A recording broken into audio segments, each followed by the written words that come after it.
Mark Rogers TV back with you in my analysis of the College Football Playoff Committee's rankings released on Tuesday night. Okay, you may have checked out my previous video in which I gave you my rankings 1 through 25, so two discrepancies, mine versus theirs. I still have Michigan ahead of Washington, Wolverines at 4, Huskies at 5.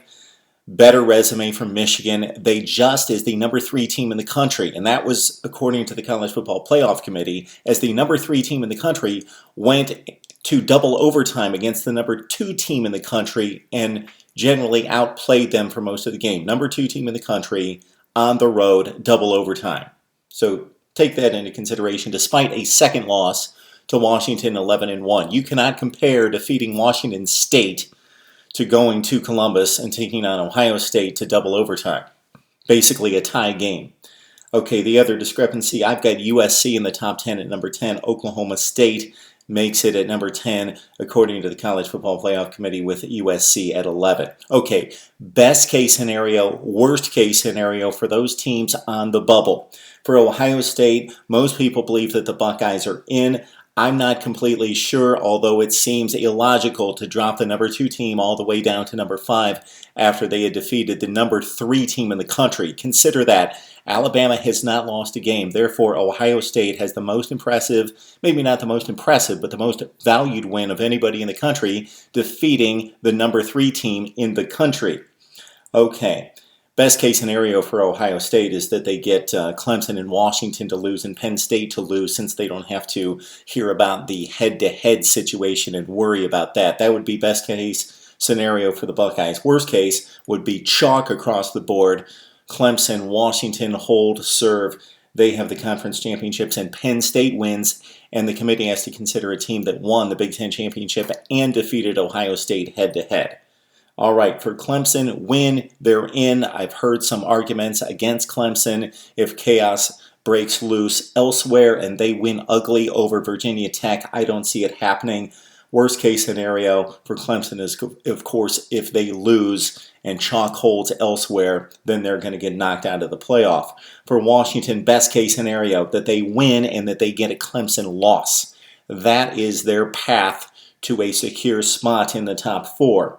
Worst case scenario for Washington is chalk across the board with Clemson winning in particular, and the Big Ten championship game being dominated by one of those 2 teams impressively.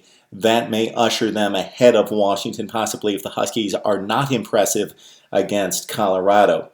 For Michigan, they need Penn State to win because they can compare a Penn State team that's further down in the rankings than Wisconsin winning, and Penn State still holding that, or Michigan holding that 49-10 decision over Penn State.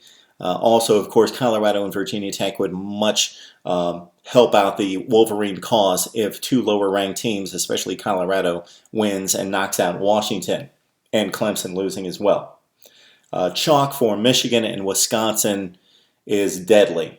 For Wisconsin, of course, if Clemson and Washington both lose, same thing with Penn State. They are rooting for Clemson to lose and Washington further up in the rankings ahead of them to lose.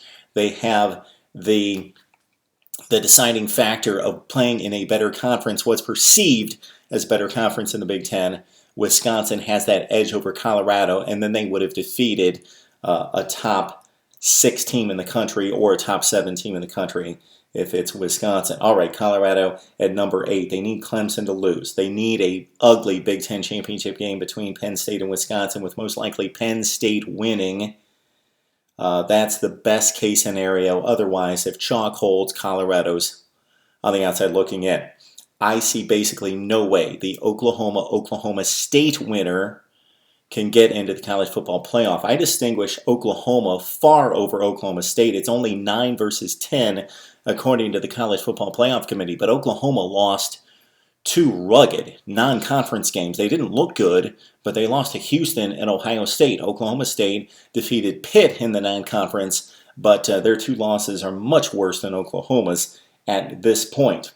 So I've got the separation. Oklahoma with a 1% chance, Oklahoma State basically a 0% chance of making the college football playoff. So for the Sooners to get in, they definitely need Clemson to lose. They need Colorado to win. they need, you basically figure the SEC's in with Alabama. The Big Ten's in one way or the other, whether that's Ohio State or the conference champion, and those two spots are secure. So they need Clemson to lose, and they need Colorado to defeat Washington because the Huskies would be too far up the rankings for an Oklahoma win to supplant Washington. So they need Colorado to win, and they need pretty much that. They need Clemson to lose as well. So that's the rundown right there. Those are the only teams that have a shot. It's basically 8. Some people believe it's 10 with Oklahoma and Oklahoma State. We are going to enjoy championship weekend, and we'll bring it your way. And join us on Wednesday night. It's a soft launch of Mark Rogers TV's College Football Coast to Coast, and we'll tell you much more about that show upcoming and what we have planned for an exciting show on Wednesday night with more content here on Mark Rogers TV.